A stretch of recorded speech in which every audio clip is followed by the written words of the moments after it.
Jérôme. Jérôme, en robotique, donc ton projet de fin d'année, tu me l'expliques s'il te plaît, qu'est-ce que tu as construit? En gros, ce que j'ai fait, c'est que j'ai construit un frigo qui est isolé, dans le fond, qui isole grâce à du styrofoam que j'ai récupéré de chez mon cousin et que j'ai acheté un peu au Canac, qui a été doublé aussi de bois pour le rendre plus résistant.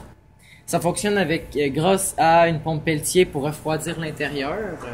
C'est ce que je perçois ici. Exactement. Puis ce qui alimente la pompe Pelletier, dans le fond, c'est le power supply qui est juste à côté. Un bloc recyclé, là. Exactement. Un vieil Un ordinateur. vieil ordinateur. OK. Ensuite, j'ai un écran ici, un écran LCD Est-ce que je me dirige? qui affiche la température et l'humidité ambiante dans le frigo. À l'intérieur du frigo. Exactement. Là. OK.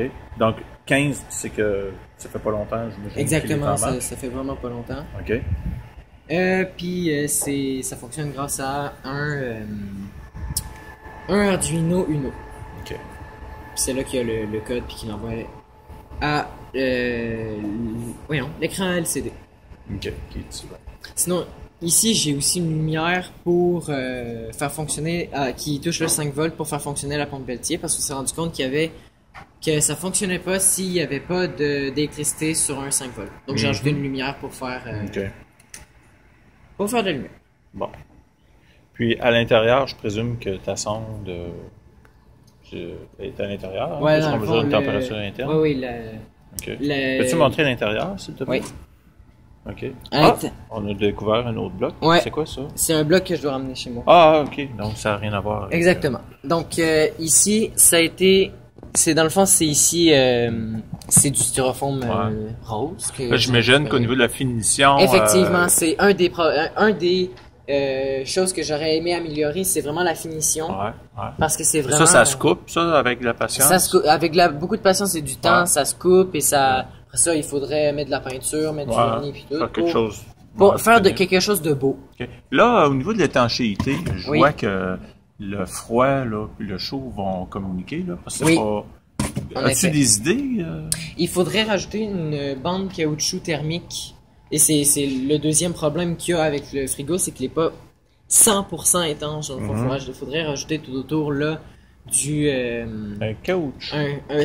c'est comme quand dans la douche, il y a ou dans un vrai frigo. Ah, il y OK. a Magnétique. Une Une caoutchouc bande magnétique là, exactement, qui assure... OK. qui assure l'étanchéité. Puis, donc, la boîte, je présume, tu as dû te faire un dessin de ça pour que ça j'ai fonctionne? des dessins ici. Je m'étais fait un petit dessin. OK. Ça, c'est tes croquis? Ouais, OK. c'est des croquis que j'avais fait. OK. J'en ai un autre ici pour montrer plus sur le côté, la pompe Pelletier ici. Finalement, la pompe Pelletier qui ici, je l'ai mis sur le dessus. Pour puis je l'ai agrandi un peu plus, la poignée c'est pas la même, etc. D'ailleurs, parlant de la poignée, ça c'est imprimé 3D. Exactement. C'est toi qui les as dessinés ou tu les as trouvés sur Internet? Les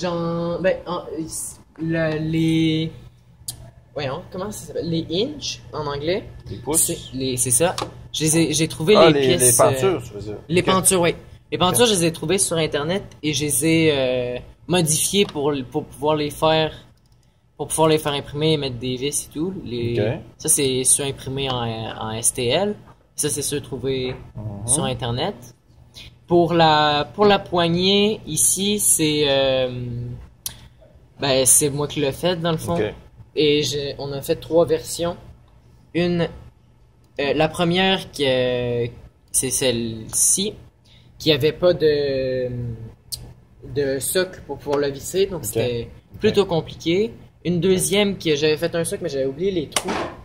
Et j'en ai rajouté une dernière où j'ai pu rajouter les trous pour mettre les vis. OK. Pour le parti codage, Oui. comment tu t'y es pris? Où tu as trouvé tes idées? À la c'est quoi base, j'ai cherché beaucoup sur Internet pour trouver un code qui fonctionnait. Finalement, ça demandait de faire des affaires très compliquées avec des branchements que je comprenais pas. Et ça prenait 4 millions de fils, puis j'y arrivais pas. Finalement, en cherchant dans les choses basiques, et avec un peu d'aide aussi de Yvon, j'ai pu trouver un code qui fonctionne. Et je l'ai modifié quelque peu pour ajouter... Personnaliser tes messages. exactement, comme ici la température, qui Ok. affiche justement la température, puis Ok. l'humidité qui affiche l'humidité. OK, c'est bon. Ça, la pompe Pelletier, tu connaissais ça avant ou Non, t'as pas trouvé du ça tout. Pas sur du tout, pas du Instructables? Exactement. C'est un projet Instructables que j'ai trouvé, Ok. sur Internet en fouillant un peu. Ok. Et c'est ça qui m'a donné l'idée dans le fond. Ok. Par contre, j'aimais pas le fait que ça soit très petit. Et donc, Mhm. c'est ça qui m'a déplu. Donc, c'est pour ça que j'en ai fait un plus grand qui est quand même très fonctionnel et qui marche très bien. Bon, mais c'est un super beau projet, Jérôme. Félicitations. Merci beaucoup.